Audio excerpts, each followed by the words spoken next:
Nakahuli na nga ako. Apoy, nakahuli na rin ang bangus. Oh, ay! Huli na naman. Pwede na ba? Pwede na raw po ito. Gusto ko po sa kamatis ay yung hilaw. Para po malutong. Ibibigay na po natin kay Tita Estin. Tita, bigat na. Pat makilo yan.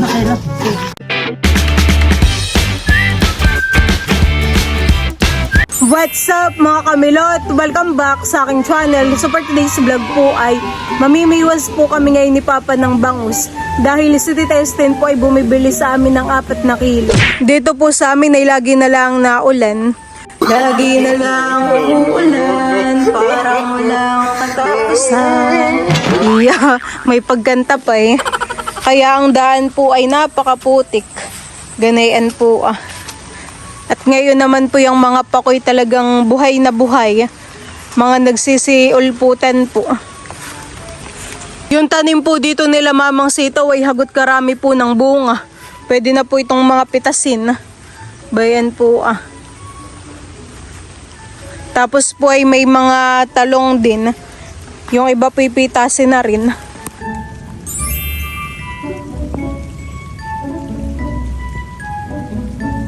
Si Papa po pala ay nagsisimula ng mamiwas.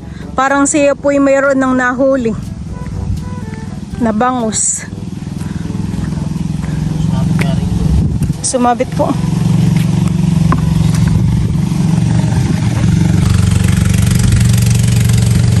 May dumaan pong bangkong di motor.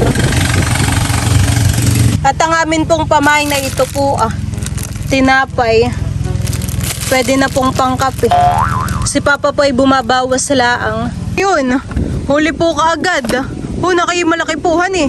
Laki po nung nahuli ni Papang yun At marami po ngayong tubig. Gawa ng nag-uulan. Ay ito pong mga drum ay mga nagsahod. Panghugas po ng paa.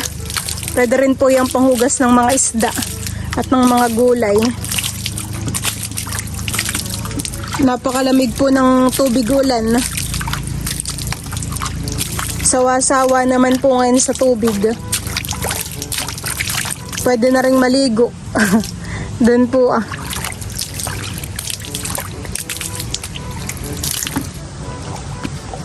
Ako po ay mamimiwas na. Ako po ay maglalagay muna ng pamain na tinapay.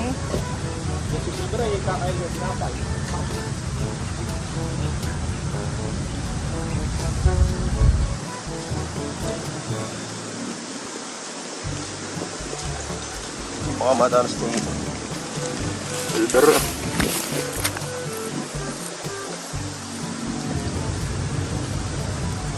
Nawala po kagad yung pamain. Silver! Ay! Nakahuli na nga ako. Apoy, nakahuli na rin ng bangus. Tatanggalin na po ni Papa. Silver! Kinakain po ni Silver yung aming pamain.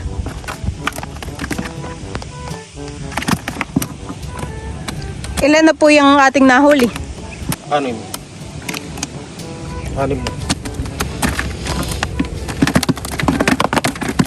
Sunod-sunod po yung nakibit dun sa aming pamiwas.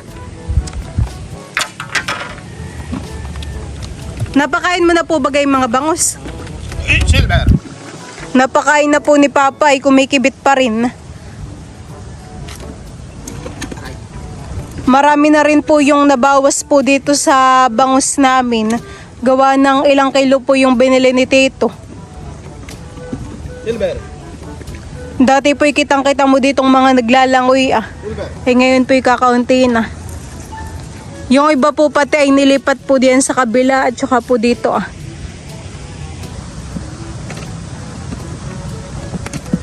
Oh, ay! Huli na naman. No. Pwede na ito, Papa? Pwede na raw po ito.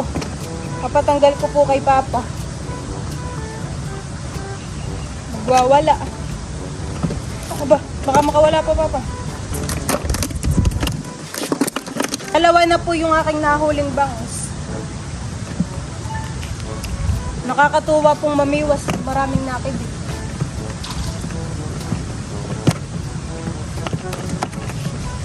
Silver.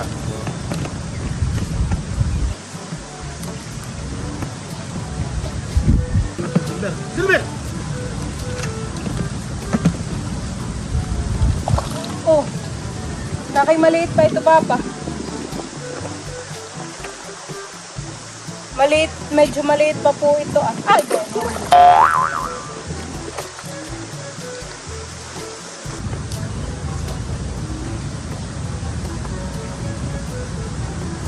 yung iba po ay medyo maliit pa din.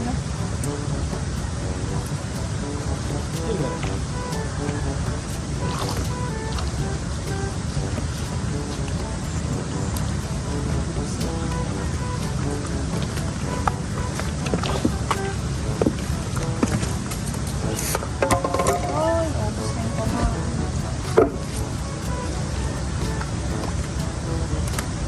Silver, baba! Oops, bitawan ng pamain. Silver, please.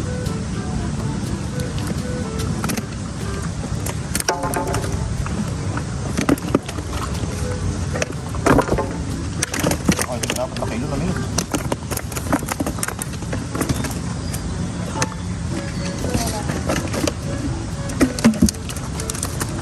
Dapat na kilo nga. Oh, huli! Parang maliit pa, hindi pa. Nakahuli na naman po ulit ako ng bangus. Marami na rin po yung aming nahuli ni Papa.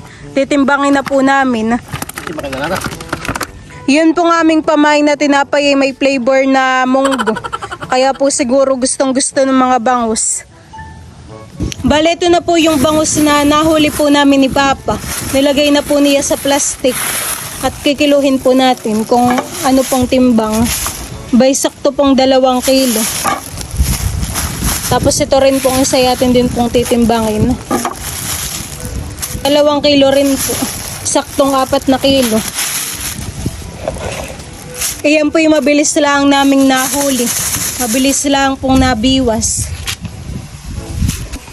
Medyo mababaw po ngayon ng tubig dito sa ilog. Tagilaw daw po ngayon, sabi ni Papa. Kami po muna ipauwi na sa amin. Ihahatid po muna yung bangus kay Tita Estin.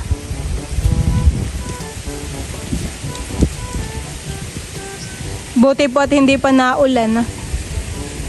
Nagdidilim na naman. Silver, bye-bye. Bye-bye, Silver. Bye-bye. At ako po muna ay mamimitas dito ng kamatis. Na kayong iba po ay medyo hinog na. Sayad na po sa lupa yung mga bunga. Gawa ng nabunggal po itong puno. Ayan, hinog po. Masarap po ito lalo na sa mga perito. Pritong isda. Yan, kukunin ko lang po yung iba.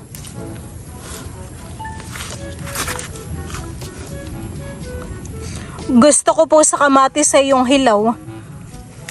Para po malutong. Ayan po. Si Papa po ay namumulot pa ng pilaway. Kapag nga naman po ganitong maulan at malakas ang hangin ay marami pong laglag. Ibibigay na po natin kay Tita Estin. Lula, nandiyan po si Tita. Tita, bigat lang. 4 na kilo yan. 4 na kilo. The next day. Si Papa po ay pupunta ulit sa palaisdaan. Ilan po yung similya? 13. At siya po ay mamimiwas ulit ng... Nakikaramihan ay babae. Mamimiwas po ulit siya ng bangus. Bibili po ulit si Tita Estin.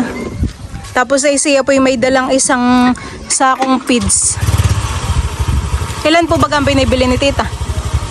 2 po.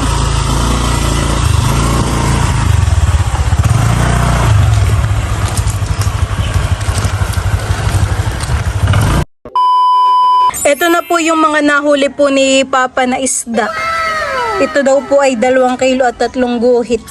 ibibigay ko na po ulit kay Tita Estine. Tita! Tao po. Bay din na tita itong isda. Akin na.